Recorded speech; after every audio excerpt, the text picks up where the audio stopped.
En este equipo lo que queremos hacer es estudiar los números adimensionales involucrados en el mezclado de líquidos.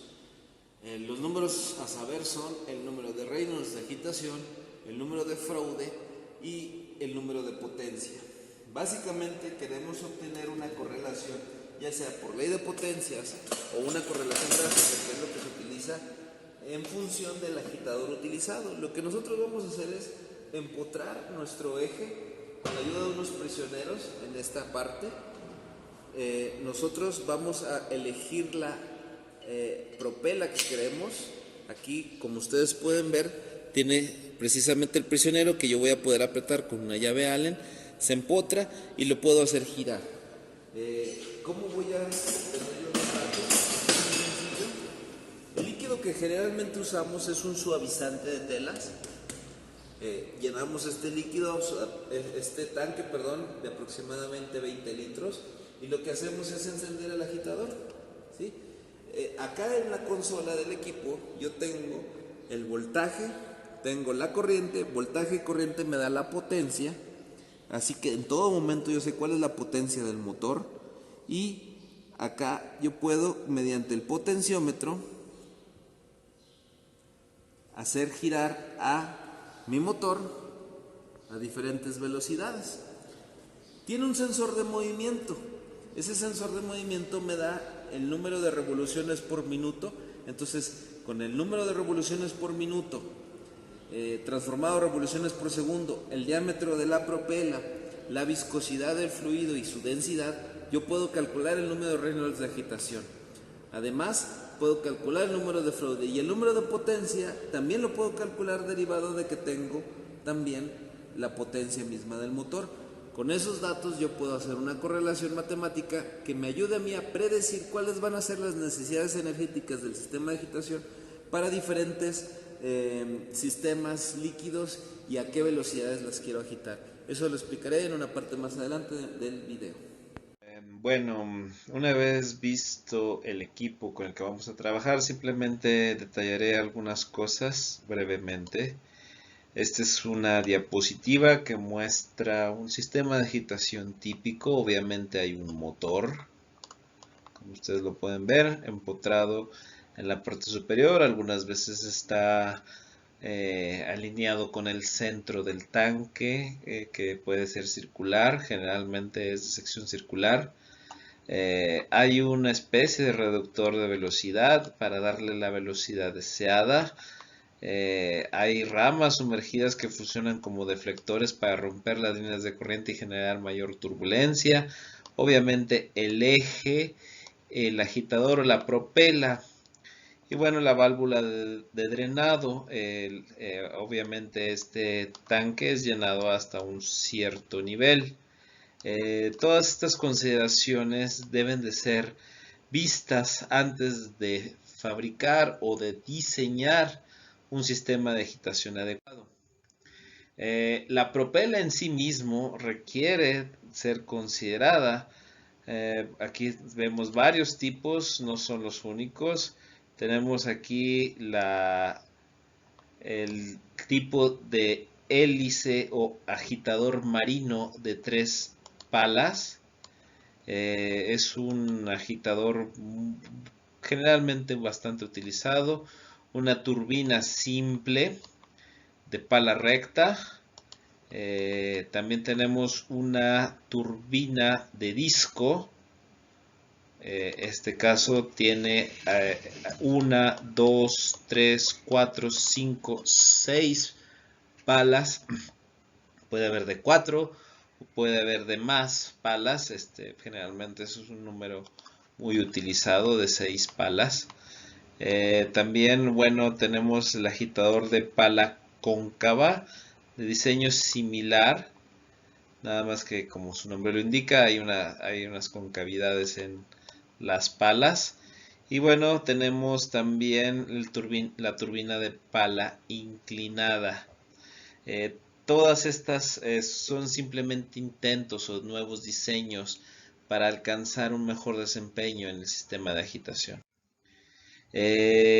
Más allá del tipo pala que se utilice, hay una serie de heurísticas que se deben de cumplir, sin importar el tamaño del tanque o del sistema de agitación. Las dimensiones o la relación entre las dimensiones de este sistema se deben de respetar. Por ejemplo, el diámetro de la propela de sub A y el diámetro del tanque deben de guardar una relación de 1 a 3. La altura máxima del nivel del líquido dentro del tanque dividida entre el diámetro del tanque es deseable que tienda a 1. Por ejemplo, también el ancho de los deflectores entre el diámetro del tanque debe ser equivalente a 1/12. La altura del nivel medio de la pala del agitador dividido entre el diámetro del tanque debe ser 1/3. El ancho de las palas, W, dividido entre el diámetro de la propela debe de ser de 1/5. Y además, el largo de las palas, dividido entre el diámetro total de la propela, debe de ser de 1/4. Estas heurísticas o estas reglas a dedo, pues son obtenidas básicamente por empirismo, por la experimentación y documentación de muchos pericia por parte de los ingenieros que han visto que estos números son congruentes y funcionan para tener buenos desempeños en sistemas de agitación. Hay que recordar que queremos agitar un sistema porque queremos que tenga temperatura homogénea, concentración homogénea, queremos mantener sustancias suspendidas o sólidos suspendidos, entre otros muchos factores. Generalmente siempre es deseable tener una agitación en un determinado sistema no homogéneo. Aquí tenemos la transparencia de unas propelas, no están sumergidas totalmente en el líquido. En este caso se presume que sumergida hay una segunda propela que está generando la turbulencia que se observa. Obviamente faltaría llenar más líquido para alcanzar a sumergir esta segunda pala que se observa en transparencia. Sin meterme demasiado en detalles, hablaré de los números adimensionales involucrados. El primero es el número de potencia, que por definición es la potencia que consume el motor dividida entre la potencia o una relación de la potencia mecánica que imprime este agitador sobre el líquido. Esto es equivalente a el número de revoluciones por segundo n minúscula elevado al cubo por el diámetro de la propela a la quinta por la densidad de la sustancia. Ahora bien, por un poquito de sentido común sabemos que la potencia que requerirá nuestro motor es una función de la velocidad de agitación n, el diámetro de la propela, la viscosidad, en este caso la gravedad que es la fuerza a la cual está sujeto pues todo debido a que estamos en el planeta Tierra, y la densidad del fluido. Todas estas variables pues requerirían un número de ensayos exhaustivo para alcanzar a encontrar una relación entre ellas. Por ello se utilizan números adimensionales. El número de potencia, número dimensional, sería función de otros dos números. En este caso, también lo sería de los factores geométricos del sistema, conocidos como S1, S2, hasta la enésimo relación geométrica, que generalmente, como ya dije, deberían de respetar las relaciones geométricas vistas anteriormente.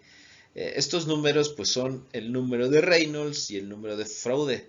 El número de Reynolds pues es similar al número de Reynolds de tubería, solamente que este es un número o una versión del número de Reynolds para agitación, donde sería el número de revoluciones por segundo por el diámetro de la propela al cuadrado por la densidad sobre la viscosidad, es decir, lo mismo sentido físico, las fuerzas inerciales del fluido divididas entre las fuerzas viscosas.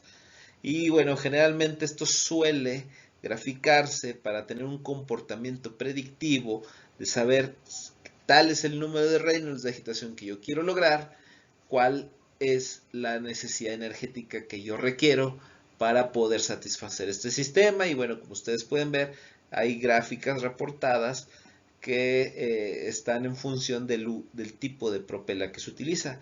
Aunque es muy recomendado hacer estas pruebas ya con la propela real y el tanque real que se desea utilizar. También es muy deseable, algunos ingenieros suelen hacerlo, utilizar leyes de potencias para correlacionar el número de Reynolds con el número de potencia. Y es precisamente una actividad deseable que lleve a cabo el estudiante en este tipo de prácticas.